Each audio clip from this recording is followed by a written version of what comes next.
হবে আর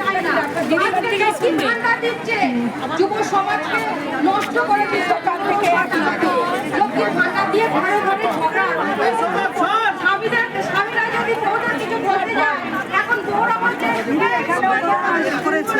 একটু দেরি হয়ে গেছে, চলে গেছিলাম। হ্যাঁ হ্যাঁ হ্যাঁ চলে গিয়েছিলেন, ঠিক করেছিলেন দিদি। ছোট্ট করে বৈঠকে কি হলো, শেষের কি সিদ্ধান্ত হলো একটু বলুন। বৈঠকে সিদ্ধান্ত যেটা হলো, আমাদের যে দীর্ঘ বকেয়া, সেই বকেয়াগুলো বলেছেন আমরা আর এক সপ্তাহের মধ্যে আমরা সমস্তটা মিটিয়ে দেব।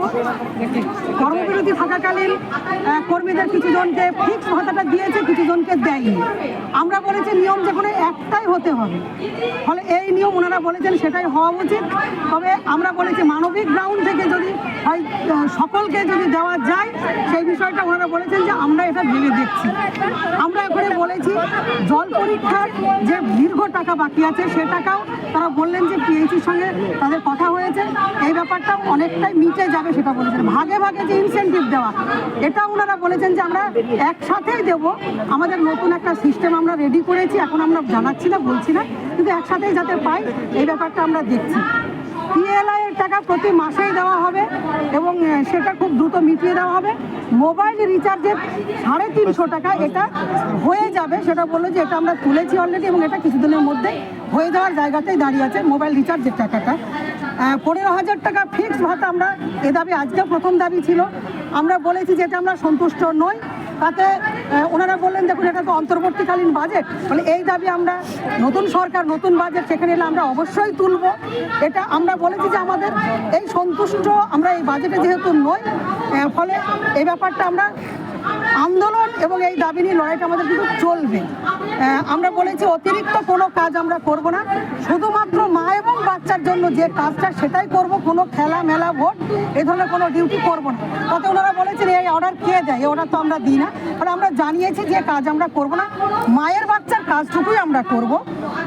আর কেন্দ্রীয় সরকারের যে ঘোষিত যে ইনসেন্টিভ একটা প্রস্তাবিত, এটা ক্ষেত্রে ওনারা বললেন আমরা কেন্দ্রের কাছে এটা লিখেছি যে এই ইয়ার এন্ডিং মানে মার্চের যে সেশনে, এই সেশনেই মানে হয়ে যাচ্ছে, হয়ে যাবে এরকম একটা প্রস্তাব ইনারাও দিয়েছেন এবং এরকম ওনারা ভাবছেন।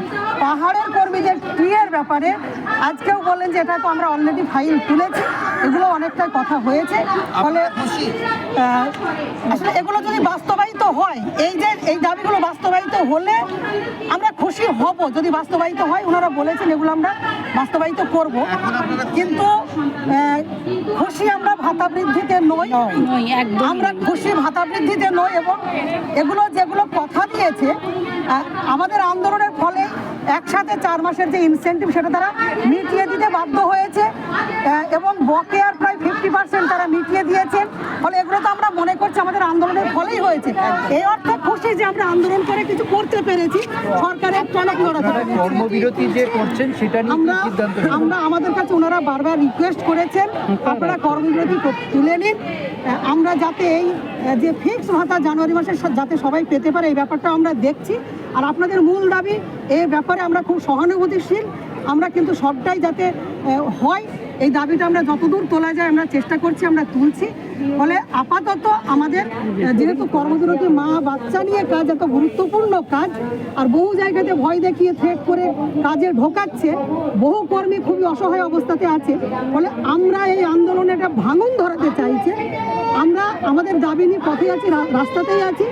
এটা একটা সাময়িক হলেও আপাতত আমাদের কর্মবিরতি আজকে স্বাস্থ্য ভবনের সঙ্গে কথার ভিত্তিতে প্রত্যাহার করছি, কারণ আমরা জানি তারা যদি এই কথা বাস্তবায়িত না করে আমাদের এই আন্দোলনের এই পথ, এই স্বাস্থ্য ভবনের গেট, এই ব্যারিকেড, এখানে আমরা আবার হাজির হব, ব্যারিকেড আমরা ভাঙবো, আমরা এই রাস্তাতেই আগামী দিনেও থাকবো। এটাই হচ্ছে আমাদের মূল কথা।